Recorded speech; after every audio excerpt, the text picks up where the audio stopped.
नमस्कार। आज मैं फिर आपके सामने अपराध की एक और घटना लेकर आया हूं। आज के अपराध की घटना भी हालिया है, हाल फिलहाल की है, बहुत पुरानी नहीं है। दिल्ली में 15 मार्च 2025 को एक नाले में सीमेंट की एक बोरी में एक युवती की नग्न लाश मिली। ऐसा लग रहा था कि एक 2-3 दिन पुरानी लाश है, 4 दिन कम से कम। पूरी तरह से सड़ी गली अवस्था में वो लाश। लोगों की शिकायत पर कि साहब यहाँ पर एक बोरी में एक लाश है, पुलिस ने उसको बरामद किया। उसका पंचायतनामा किया गया, उसको पोस्टमार्टम के लिए सील बंद करके भेज दिया गया। पुलिस के सामने उसकी पहचान का संकट था। लाश में कोई ऐसी चीज पुलिस को नहीं मिली जिससे आगे कहीं बढ़ा जा सके, विवेचना में थोड़ा प्रगति हो सके। कोई ऐसी चीज नहीं मिली, कोई कपड़ा नहीं था, विकृत चेहरा था उसका। पुलिस की जो अपनी एसओपी होती है अज्ञात लाशों के बारे में कि फोटो उसकी खींच के और उसे पब्लिश करा के, उसे तरह तरह से उसका प्रचार प्रसार करके और ये जानकारी करने की कोशिश की जाए कि कौन सी महिला है ये, इसकी क्या पहचान है। इतना बड़ा शहर है और अगर पूरे शहर से ही अज्ञात लाशों या गुमशुदगी के बारे में जानकारी की जाए तो उनको को रिलेट करने में भी बहुत समय होगा, बहुत समय लगेगा कि फलां की गुमशुदगी लिखी गई है, क्योंकि वहाँ करीब 30 से 35% फ्लोटिंग पॉपुलेशन होती है। बाहर से लोग काम करने आते हैं, शाम को चले जाते हैं या कुछ दिन रुक के चले जाते हैं, और इसी बीच में कोई हादसा हुआ, कोई गुमशुदगी लिखा दी गई, फिर उसको ये पता करना कि ये जो बरामद लाश है या बरामद अज्ञात शव है ये उस गुमशुदगी से कहीं रिलेट होता है कि नहीं होता है, तो बड़ा कठिन काम था ये। पुलिस ने उसके शरीर पर ये जब उसे साफ किया गया तो ये देखा कि उसके नाक में एक नोज पिन है। इसके सिवा उसके सारे गहने उतारे गए, सारे कपड़े उतारे गए, कुछ भी नहीं था। पुलिस ने उस नोज पिन को पोस्टमार्टम के बाद जब वो निकाल दी जाती है तो उसको निकाला। निकालने के बाद उसको अच्छी तरह से उसकी स्टडी की, ज्वेलर्स को बुलाया तो उसमें ट्रेडमार्क और एक सीरियल नंबर पड़ा हुआ था। नोज पिन आप जानते हैं बहुत छोटी होती है, कील जिसे कहते हैं, लेकिन फिर भी उसमें ये दो चीज़ें उनको पुलिस को मिल गई। पुलिस ने फौरन जो उस पर हॉल मार्क या जो मार्क लगा हुआ था उससे संबंधित से संपर्क किया और उसने सीरियल नंबर के हिसाब से उसको ढूंढना शुरू किया गया कि ये कहाँ सप्लाई हुई है। 2 टीमें लगा दी गईं और फाइनली द्वारिका के एक डीलर के पास ये पता लगा कि फलां बड़े डीलर को इतनी नोज पिन सप्लाई की गई। वहाँ से पता लगा कि ये द्वारिका के एक डीलर के यहाँ ये भेजी गई थी, वो संभवतः वहीं से बिकी है। पुलिस ने वहाँ कोशिश की तो ये पता लगा कि ये उसी के यहाँ से, उसी ज्वेलर के यहाँ से निकला है। वहाँ उसका रिकॉर्ड मिल गया। नोज पिन को दिल्ली के प्रॉपर्टी डीलर अनिल कुमार ने खरीदा था, मतलब अनिल कुमार के नाम से ही वो रिसीट उसकी वहाँ पर मिल गई। जो गुरुग्राम के फार्म हाउस का पता उसमें लिखा हुआ था, बिल उसी के नाम पर कटा था। पुलिस को आगे बढ़ने के लिए इतना साक्ष्य पर्याप्त था। पुलिस ने प्रॉपर्टी डीलर अनिल कुमार से संपर्क किया और उसे ये बताया कि एक शव से जो नोज पिन निकली थी वो द्वारिका के फलां डीलर के यहाँ से बेची गई थी और आपके नाम से उसकी रिसीट कटी हुई है और वो गुरुग्राम के आपके ऑफिस, आपके फार्म हाउस का पता उसमें दिया हुआ है। प्रॉपर्टी डीलर ने उसे पहचानने से इनकार कर दिया कि न तो इस नोजपिन के बारे में मैं जानता हूं, न इस लाश को मैं पहचान पा रहा हूं कि ये कौन हो सकती है। बहरहाल पुलिस ने इससे कहा, अच्छा ठीक है, आप अपनी पत्नी से बात कराइए। वो शायद इसके बारे में कुछ जानती हो, क्योंकि हो सकता है आपने ला के उसे अपनी पत्नी को दिया हो और पत्नी ने उसे किसी आयोजन में, किसी प्रोग्राम में किसी को गिफ्ट कर दिया हो, तो हमें ये पता लग सके कि ये आपकी पत्नी ने ये किसको दिया था। लेकिन अनिल कुमार ने ये कहा कि वो वृंदावन गई हुई है और मोबाइल फ़ोन उसके पास नहीं है, क्योंकि वहाँ जहाँ वो रुकी हुई है वहाँ पर मोबाइल फ़ोन अलाउ नहीं होते हैं। खैर, और उसने ये भी कहा, उन्होंने कहा ठीक है, आप उस समय गई है और इस समय उनके पास फ़ोन नहीं है, तो आप उनका जो भी नंबर रेगुलर यहाँ दिल्ली में रहने पर इस्तेमाल किया जा रहा था, आप वही नंबर दे दीजिए। लेकिन अनिल कुमार ने वो नंबर भी देने से इनकार कर दिया और पुलिस को उसी समय हल्का हल्का शक होने लगा कि ज़रूर कोई न कोई बात ऐसी है जो अनिल कुमार छिपा रहे हैं। वो वहाँ से उसके द्वारिका में जो उसका डीलर का ऑफिस था, गुरुग्राम में तो उसका घर और फार्म हाउस था, और ऑफिस उसका द्वारिका में था, दिल्ली में ही। पुलिस उसके द्वारिका ऑफिस पहुंची और वहाँ पे जो कागज़ पत्तर तमाम उसे मिले, कुछ डायरियाँ मिली, उनसे उस डायरी में उसकी सास का नंबर मिल गया, यानी उसकी पत्नी की माँ का नंबर मिल गया। पुलिस ने उस नंबर पर संपर्क किया, जिसके बाद उनकी माँ ने बताया कि मेरी जो बेटी है उसका नाम सीमा सिंह है, उम्र करीब 45-46 साल है, और पिछले कई दिनों से उससे हमारी बात नहीं हो पा रही है। उसका फ़ोन मेरे दामाद के पास है और वो कभी बताता है कि जयपुर है, कभी ये कहता है कि उसकी तबीयत बहुत ख़राब है, वो किसी से बात करने के मूड में नहीं है। बस पुलिस की समझ में आ गया कि हो न हो ये अनिल कुमार के पास ही इस शव का राज होगा। पुलिस ने फौरन अनिल कुमार से संपर्क किया और फिर उसकी ससुराल के लोग जो थे उनसे संपर्क किया। उसकी पत्नी की बहन बबीता ने पूरी बात बताई। उसने कहा कि जब जब हम फ़ोन से कहते थे तो वो कहता था अनिल कुमार कि सीमा जयपुर में है, वो बातचीत करने के मूड में नहीं है, कुछ व्यथित है या कुछ परेशान है।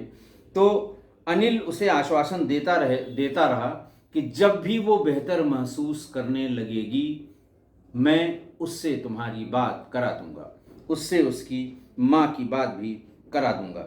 11 मार्च से परिवार वालों यानी सीमा के मायके वालों की, उसकी माँ या बहन से कोई बात नहीं हुई है।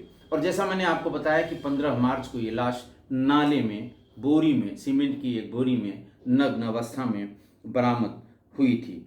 पोस्टमार्टम रिपोर्ट से ये पता लगा कि मौत गला घोटने से हुई थी।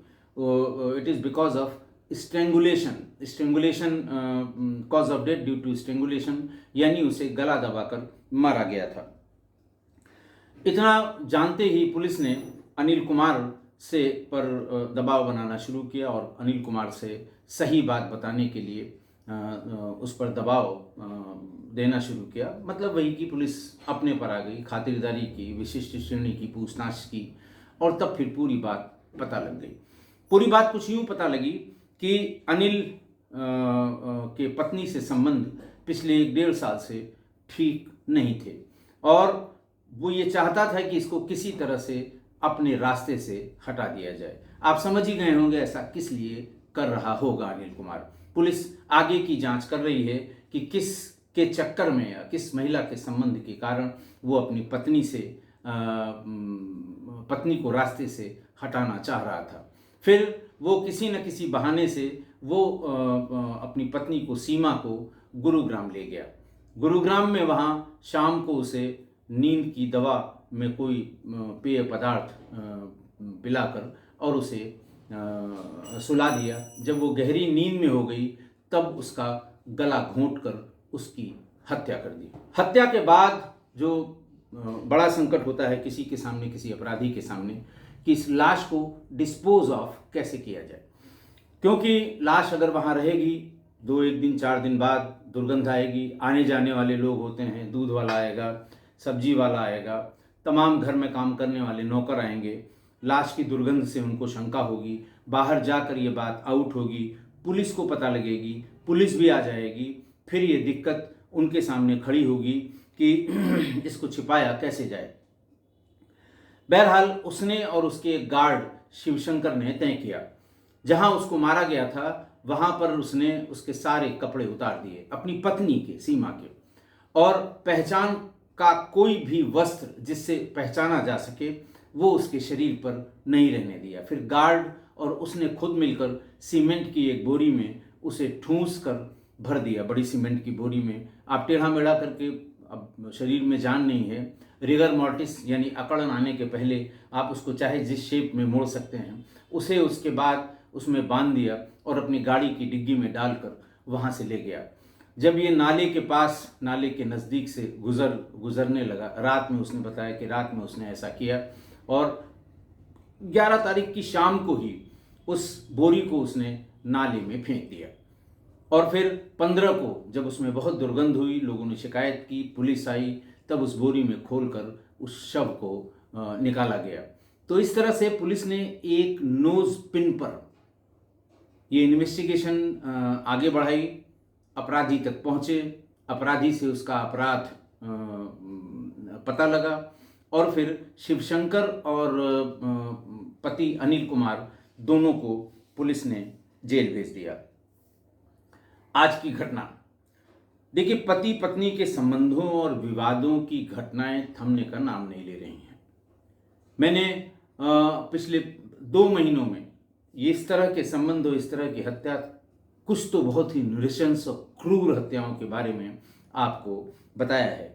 कल ही मैंने आपको बताया था कि अगर किसी महिला के जीवन में कोई पुरुष आ जाए और वो विवाहित हो, महिला के जीवन में कोई पुरुष आ जाए और वो विवाहित हो, तो महिला पहला काम या पहली शर्त यही रखती है कि अपनी पत्नी को रास्ते से हटाओ।